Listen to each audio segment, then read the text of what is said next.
Hi, friends. It's Sheryl from Tutoring with Sheryl. I am just stopping in today to answer the question of what is a login and learn.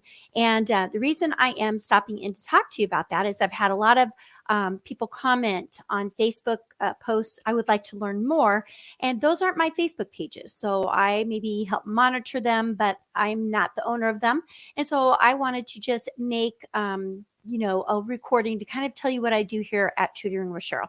So Tutoring with Sheryl, what I do is I offer three options.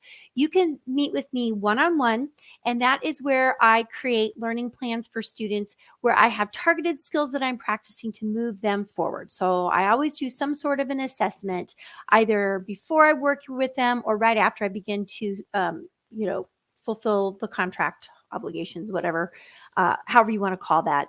So once the parents have agreed to work with me, the next step is for me to determine where is that student actually at. And I'm going to really speak mostly from the reading perspective because that is what I market for. And so I will do some sort of an assessment and then determine the place that I want to start them. Where do they need to have the gaps filled in at? Are they low in their phonics? Are they a really great reader, but they can't recall? Are they a great reader? Can they decode, but they don't know their vocabulary? So therefore answering upper level, problems like, well, even identifying like main idea or writing a summary or being able to make predictions or inferences, like where is the real problem? Okay, so that's my one-on-one services, and those services are individualized. Okay, so that's one option. The second option that I provide at Tutoring with Sheryl is small groups, and I only do those during the summer. I haven't really had the opportunity to find students that are really working on the same things individually that I feel would support rapid learning in a small group for what I provide services for. I do think that there is, like if you're math and you're doing a unit on fractions or you're working on multiplication, I think that's a great time to do a small group. If I had a bunch of fourth graders and they were working on inferencing, predicting, main idea, comprehension type like skills, I would definitely consider doing a small group. And I have actually created a small group, but not met with people as small group. So the small group was my poetry hub. And then inside of the poetry hub, I had everything that I was going to teach all the kids because they were third, fourth, fifth grade, and they all needed to know the same thing about poetry. So I set it up as a small group, but taught it individually. Okay. So the third option is a login and learn. You have to be a little bit careful about what you're going to put in your login and learn because you don't want to step on the toes of anything else. So what I have done for my summer learning, and I got the inspiration from Michael Gibbon last summer. I bought his summer tutoring options for teachers or something like that. It's in his Facebook group. It's also at his page, Coach for Tutors. And I'm trying to think what it was called. Summer tutoring options for tutors, I think is what it was.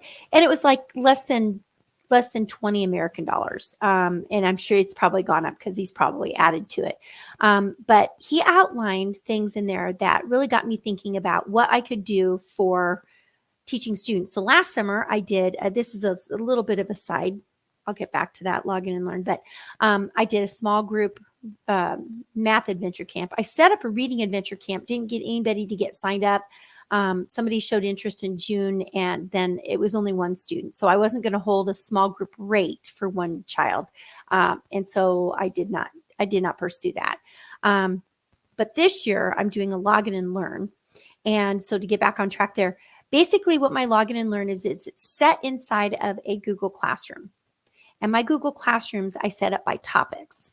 So whatever the topic happens to be that they're working on, then I put things underneath there. So I might do a recording of me talking about a skill or practicing a skill for the students to do. Or there might be a document that I want them to have a copy of, and then they can type on it or they can print it and write on it. I have a subscription that my students all have access to. So when they sign up on the Login and Learn, then they get the access to that subscription inside of there. So there might be free links, like maybe you found something. I'm trying to think. Maybe you have a free resource somewhere, or it's linked to something that you use that you're going to put in there. So it's really going to depend on what you're building out and the way that you're going to put it inside. So then parents contact me saying, oh yeah, I would like more information about that, but they don't get into the Login and Learn until they've actually paid the bill. So that's the other part that I'm working on. And this is really more for the tutors that are asking me about that.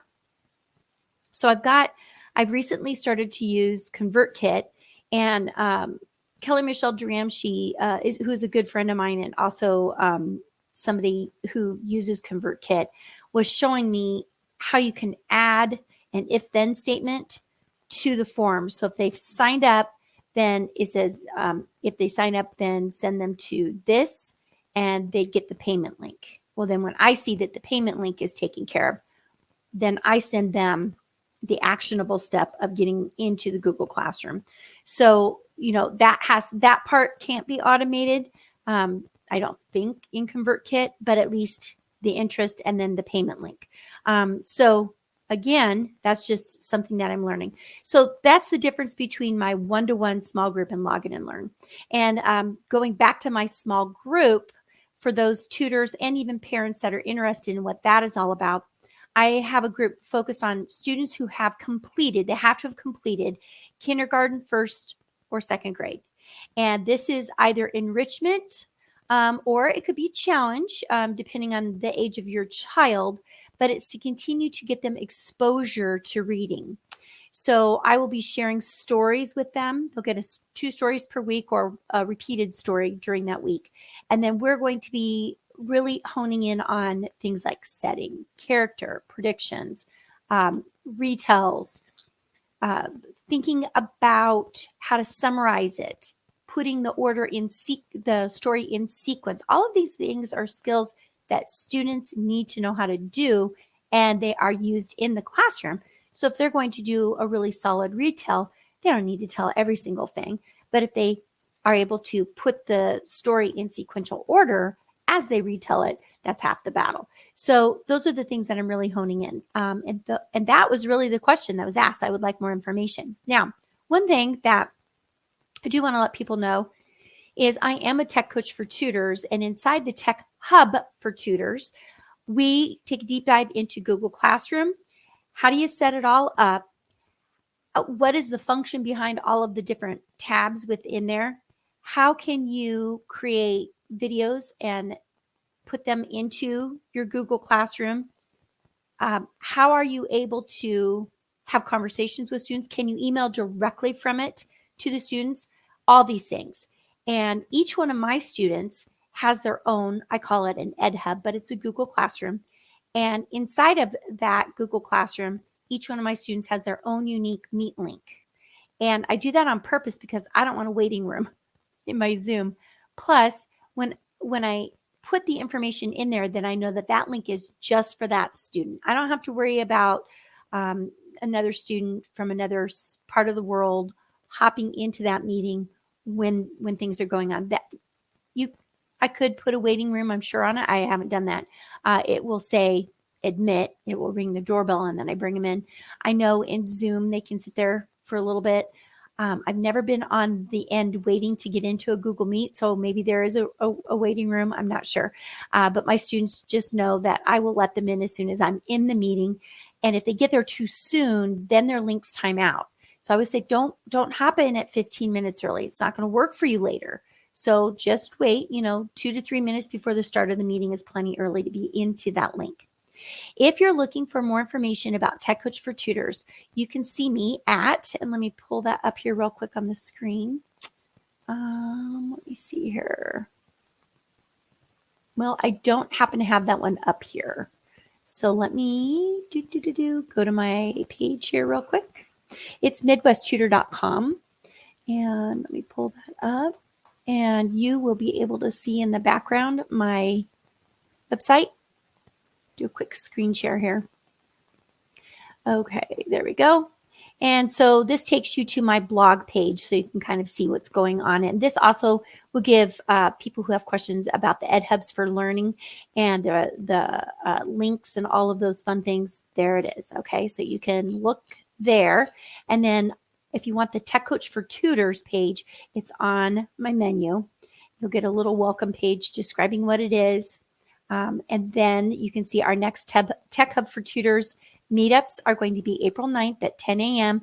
We're going to be talking about content creation, developing docs, slides, adding links, PDFs, uploading from the drive, and adding YouTube videos to your Google Classroom. And then April 11th, we are going to be talking about incorporating Fig Jams, Jamboards, which are actually going out, and alternatives for you using the Kami app and other whiteboards into your instructional practices. And then I have a free question and answer on April 27th, 2024 at 9 a.m. Central Standard Time. So check your time frame, and you can join me for a live question and answer. And so that is just a little bit more about the Tech Coach for Tutors and Tutoring with Sheryl. Okay, well, that is what I wanted to address. I appreciate all of your time. Thanks for joining me today. And you can follow Tutoring with Sheryl, the Tutoring Sheryl podcast. I post on Spotify, YouTube, and Facebook. So go check out some of my other recordings, and you guys make it a great day. And as usual, keep the learning going.